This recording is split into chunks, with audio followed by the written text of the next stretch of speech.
Hello there. How would your life change if you woke up this morning and find that someone had deposited $9 million in your bank account? How would that affect you?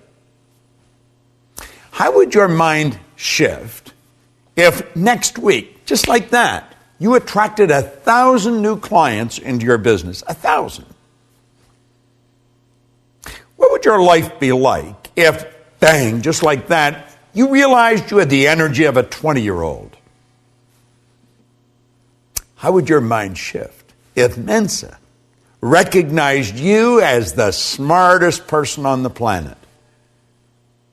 They're good questions, aren't they? Well, let me tell you something. There's a lot more than 9 million just waiting there to come into your life.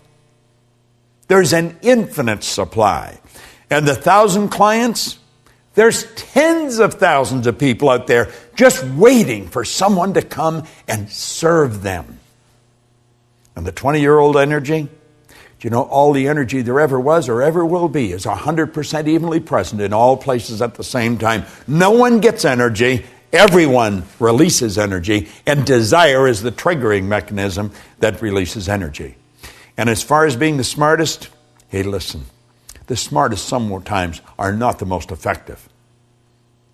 Being smart isn't the answer. Being effective is the answer. Did you know that all the knowledge there ever was or ever will be is 100% evenly present in all places at the same time? I'm Bob Proctor, and I want to talk to you about the law of supply as we're going through and giving you an overview in this video series of the laws, those 11 lost laws. Supply is one of them. Do you know, Hollywell said that man's never satisfied. Never satisfied. The fact is deplored by many, but God did not intend man to be forever satisfied. You see, dissatisfaction is actually a creative state. That's right. There's a lot of people that mix up satisfaction and happiness. You can be very happy and very dissatisfied. I am never satisfied with the results that we get in our company. Any of the companies that we have. I'm happy with them, but never satisfied. See, dissatisfaction is a creative state. Yeah, it was dissatisfaction that led to the incandescent light. Edison just got sick and tired of dealing with a wax candle or a kerosene lamp. You see? Yeah, it was dissatisfaction that led the Wright brothers to introduce us to a brand new kingdom. Yeah, it was dissatisfaction that took Edwy Hillary right to the top of the world. It was dissatisfaction that caused John Kennedy to make a statement that we would be on the moon in this decade. He said that way back in the 60s. Now, I hope you are dissatisfied. And if you're not, well, I'm going to say a quiet prayer for you. See, we believe, therefore, that it is right and good for people to seek to gratify all pure desires and ambitions. Now, I know there's a lot of people that don't agree with that, but they don't agree with a lot of things. But you're going to find out the small select group of people that really understand these laws, understand there is an infinite source of supply. Everything comes from one infinite source. Everything's made from the same.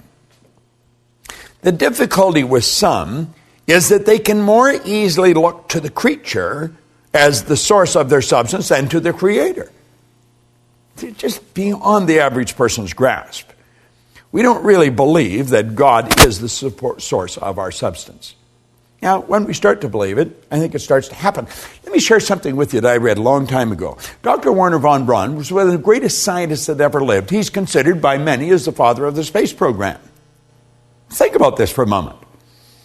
He said after studying this now, before I mention this, let me also mention that for a long time, science and religion were antagonistic. They just could not come together. But they since have come together.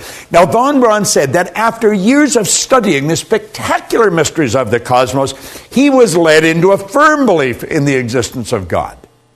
Now, I'm not trying to turn this into a religious dissertation. I am just mentioning my own personal belief after studying these laws for very close to 50 years. I see the law as the uniform and orderly method of the omnipotent God. A law is something that happens every time with every person everywhere. And everyone that has accomplished anything will be quick to tell you this. See, as we look back, everybody loves a dead genius. They really do. But you know, all of these great geniuses from history that we look at, they weren't considered geniuses when they were alive. The Wright brothers were considered real heretics. They really were.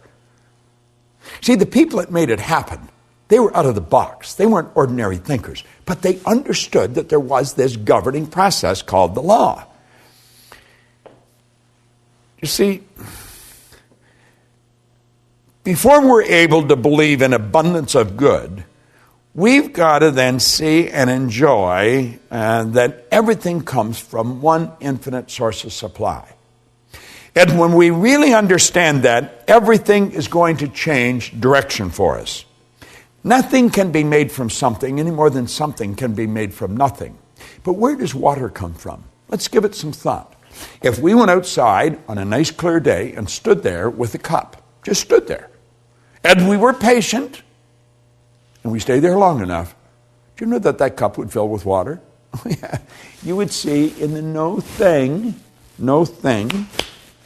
you would see a cloud formation. And the cloud would become very heavy and very dark, and before long, water would fall out of it. Now, if we stayed there with that cup, where would the water go to? It'd go right back to where it came from. See, as above, so below. As below, so above. I want you to think about that. Nothing is created or destroyed. Everything's in a constant evolution of change. We literally live in an ocean of motion. You and I have the godlike ability to create images in our mind. And as we create the images in our mind, we control the vibration that we're in, and that vibration sets up an attractive force. In the seminars that I conduct, I hold up a little acorn sometimes that comes from a giant oak tree.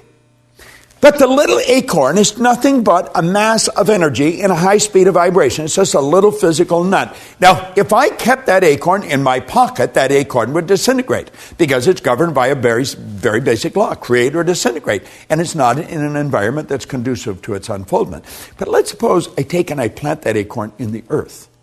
Do you know that there's particles of earth that are in harmonious vibration with that little mass of energy that we call an acorn?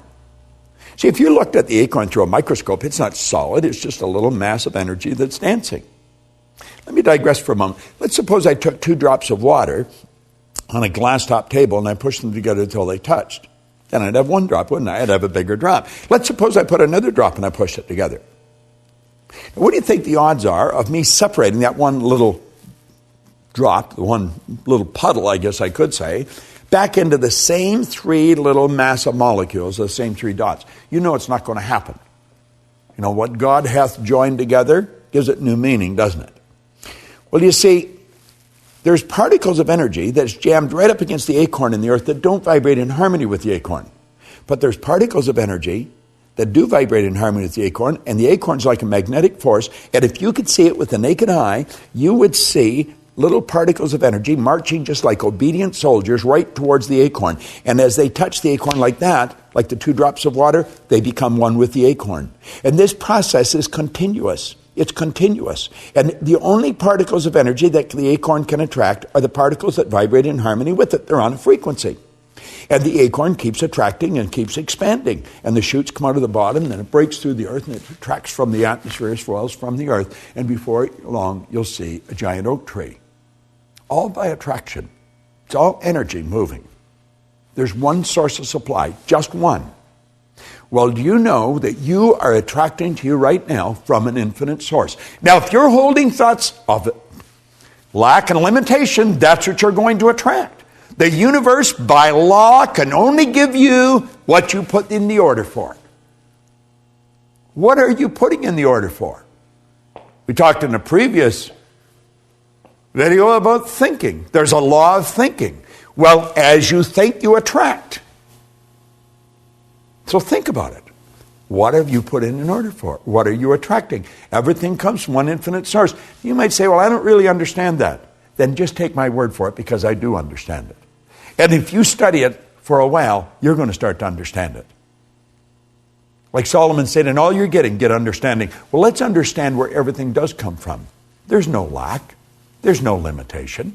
As long as you live through your sensory factors and just go by what you see, then there will be lack and limitation because you're dealing with a very limited view. But when you start dealing with the God's eye view, you see things from a much higher level. There's no lack and no limitation. And understand this, what you think you attract, and you attract from one infinite source of supply. Study this law of supply. It's a phenomenal law. And it works for every person, every time, everywhere. This is Bob Proctor, and thank you.